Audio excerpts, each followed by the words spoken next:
Hello everyone, फिर से आप लोगों के सामने हाजिर हो गए एक क्राइम के खबर को लेकर। आज जिस क्राइम की बात करने जा रहा हूँ, आपने अक्सर सुना होगा जब पति पत्नी का किसी न किसी का अगर दूसरे लोगों से कुछ कनेक्शन रहता है, चाहे मर्द का हो या औरत का हो, यानी अवैध संबंध रहता है, तो इसमें जो है आए दिन लड़ाई होता है, झगड़ा होता है। और जिसके चलते पत्नी हो तो घर छोड़कर मायके चली जाती है, या फिर पति उसको रास्ते से ही हटा देता है। ऐसा बहुत सारे मामला आते रहते हैं और रोज कहीं ना कहीं घटते रहता है।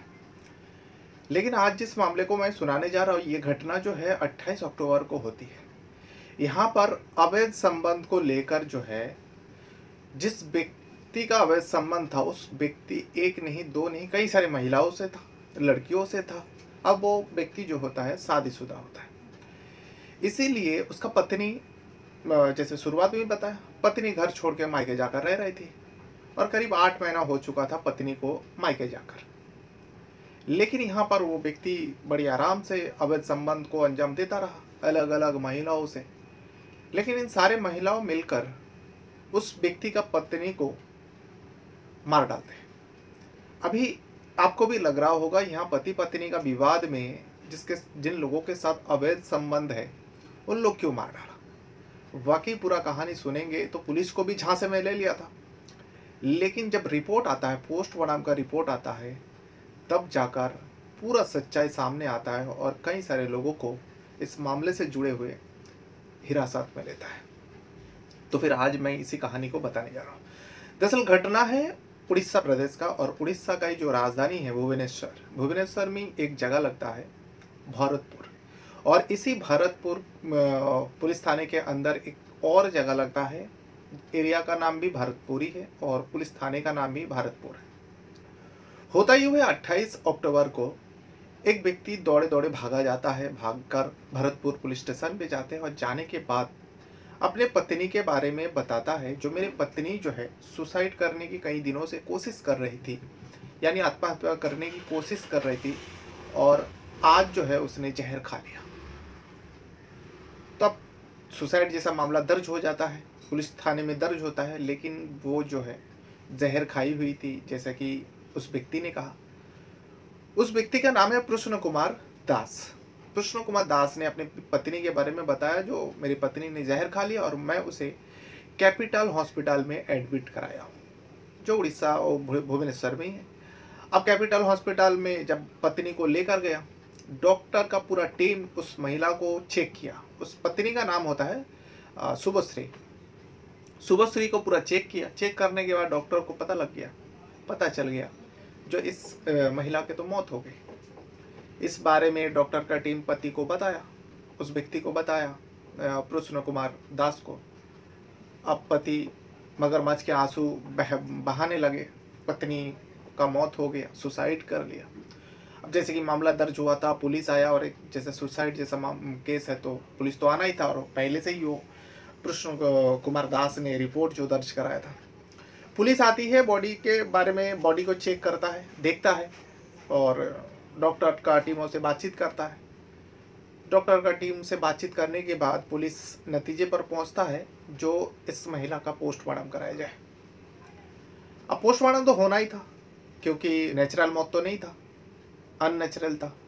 इस वजह से पोस्टमार्टम कराया जाता है और पोस्टमार्टम का रिपोर्ट आती है। सब लोग वही मान के चल रहा था, पति भी परेशान था, रिपोर्ट भी दर्ज कराया था, मेरी पत्नी सुसाइड करने की कोशिश कर रही है, इसीलिए नॉर्मल मान रहा था। लेकिन जब पोस्टमार्टम का रिपोर्ट आता है, हर किसी का आंखें खुली के खुली रह जाता है, पुलिस का सर चकरा जाता है। क्योंकि पोस्टमार्टम से पता चलता है जिस महिला को जो एनेस्थीसिया होता है, वो ओवरडोज देने की वजह से इसकी मौत हो गई, और इसका गला और हाथ पे काला धब्बा पड़ चुका था। ये खबर जैसे ही पुलिस को पता चलती है, पुलिस सबसे पहले तो कृष्ण कुमार दास उसको हिरासत में लेता है, क्योंकि इसी ने कहा था, उसका पत्नी था, और इसी ने कहा था जो मेरे पति ने सुसाइड कर लिया। लेकिन ये तो सुसाइड नहीं, उसको मारा गया।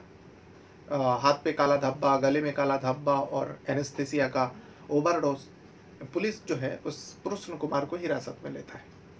लेने के बाद जब उसे पूछताछ करता है, अब कोई आसानी से तो मानेगा नहीं, जब इतना बड़ा क्राइम कर सकता है, पत्नी का जान ले सकता है, यानी किसी इंसान होकर किसी दूसरे इंसान का जान, कोई इंसान होकर दूसरे इंसान का जान लेता है, तो ऐसा आसानी से कैसे मान जाता वो? बहुत घुमाने की कोशिश किया, झांसे में लेने की कोशिश किया पुलिस को, इधर उधर के बातें करने लगे, लेकिन पुलिस के सामने उसका एक भी झूठ चलता नहीं। तभी जो है पुलिस जब सख्ती करता है, कृष्ण कुमार दास टूटता है और सच्चाई बयान करता है। कृष्ण कुमार दास कहता है, हाँ, मैंने ही अपने पत्नी का जान लिया और मैं अकेला नहीं, मेरे साथ 2 महिलाओं ने साथ दिया। अब यहाँ महिला कौन है? कौन महिला आपके साथ दिया और कौन है? लगता है रिश्ते में तुम्हारा वो महिला। तो इसमें कृष्ण कुमार दास बताते हैं, जो दोनों महिला जो है मेरे प्रेमिका है। अब यहाँ एक नहीं, 2 प्रेमिका किसी व्यक्ति के साथ अवैध संबंध से जुड़ी हुई थी और उसके कहने पर दोनों महिला जो है उसके पत्नी को मौत के घाट उतार देता है। अब दोनों का जब नाम आता है, दोनों को थाने लाता है। एक का नाम होता है रोजी पत्रा और दूसरे का नाम होता है एजिटा भुइयाँ। एजिटा भुइयाँ और रोजी पत्रा दोनों का नाम आता है, क्योंकि यहाँ कृष्ण कुमार दास ने बताया। दोनों को पुलिस पकड़ कर लेकर आता है। जब लाने के बाद तीनों को अब इंटरोगेट करता है, तीनों से बारी बारी से पूछा जाता है, आमने सामने बैठा कर पूछा जाता है। तब शुरुआत में तो एक दूसरे को ऊपर दोष डाल रहा था, इसमें मेरा कोई गलती नहीं, हर कोई बचना चाहता था, लेकिन पुलिस के सामने किसी का नहीं चलता। आखिरकार तीनों कबूलता है, तीनों ने मिलकर ही इस साजिश को रचा और तीनों ने मिलकर ही इस साजिश को अंजाम तक पहुंचाया। दरअसल इसमें तीनों बताता है, जो कृष्ण कुमार दास है, इनके साथ इन दोनों रोजी पत्रा और अजिता भुइयाँ दोनों का अवैध संबंध है और ये काफ़ी समय से था। लेकिन जबकि कृष्ण कुमार शादीशुदा था, इसकी भनक जो है उसके पत्नी को लग जाती है, शुभश्री को। शुभश्री को जब लग जाता है, जो पति का एक नहीं कई सारी महिलाओं से अवैध संबंध है, इस बात को लेकर अब आए दिन झगड़ा होने लगा पति पत्नी में। झगड़ा इतना ज़्यादा बढ़ गया कि शुभश्री पति का घर छोड़कर वो मायके चली जाती है, मायके जाके रहने लगती है। लेकिन शुभश्री जो है धमकियां देने लगे, पत्नी है आखिर, जो मैं तुम्हारे ऊपर केस करूंगी, यानी बीच बीच में उसका फोन आता और धमकी देने लगता। ससुराल वाले भी धमकाता कृष्ण कुमार दास को। इस सबसे तंग आ चुका था। इस सबसे तंग आकर जो है कृष्ण कुमार दास ने उन दोनों महिलाओं को बताता है, जो मेरी पत्नी ऐसा ऐसा धमकियां दे रही है और उनके घर वाले भी धमकियां दे रहे हैं, तो मैं क्या करूं? रोजी पत्रा और अजीता भुइयाँ दोनों मिलकर उसे प्लान रचता है और एक सलाह देता है। कहता है, अगर अपने पत्नी से बचना चाहते हो तो पत्नी को ही अपने रास्ते से हटा दो। पहली बार ये डिस्कस हो रहा था।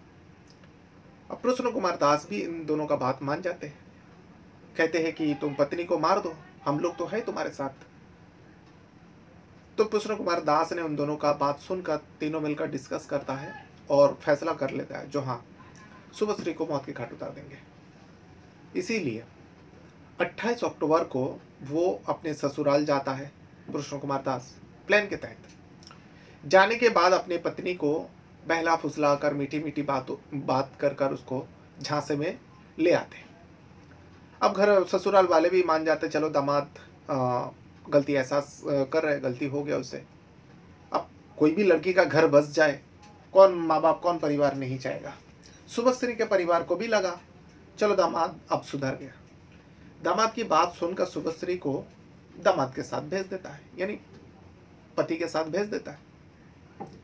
लेकिन यहाँ कृष्ण कुमार दास जो है अपने घर नहीं जाता है, वो एक दूसरे जगह में जाता है। उस जगह पर वो जो घर होता है रोजी पत्रा का होता है, जो कृष्ण कुमार का महिला मित्र थी, जो दोनों ने मिलकर साजिश के तहत मारा था। रोजी पत्रा अकेला रहा करती थी, घर खाली थी, साजिश के तहत वहीं पे मारना था शुभश्री को। अब कृष्ण कुमार अपने पत्नी को लेकर रोजी पत्रा के घर जाते हैं और जाने के बाद वहाँ रहने लगते हैं। लेकिन उसी दिन 28 अक्टूबर को ही इस काम को अंजाम देना था। उससे पहले सारी तैयारी कर चुका था तीनों मिलकर, रोजी पत्रा, अजीता भुइयाँ और कृष्ण कुमार दास। अब यहाँ सबसे इन लोग तो मतलब साजिश के तहत इन लोग जो है एनेस्थेसिया का इंजेक्शन ला के रखा था। शुभश्री आते ही जो है तीनों टूट पड़ते उसके ऊपर। तीनों टूट पड़ने के बाद आज शुभश्री को कुछ पता ही नहीं चल रहा था।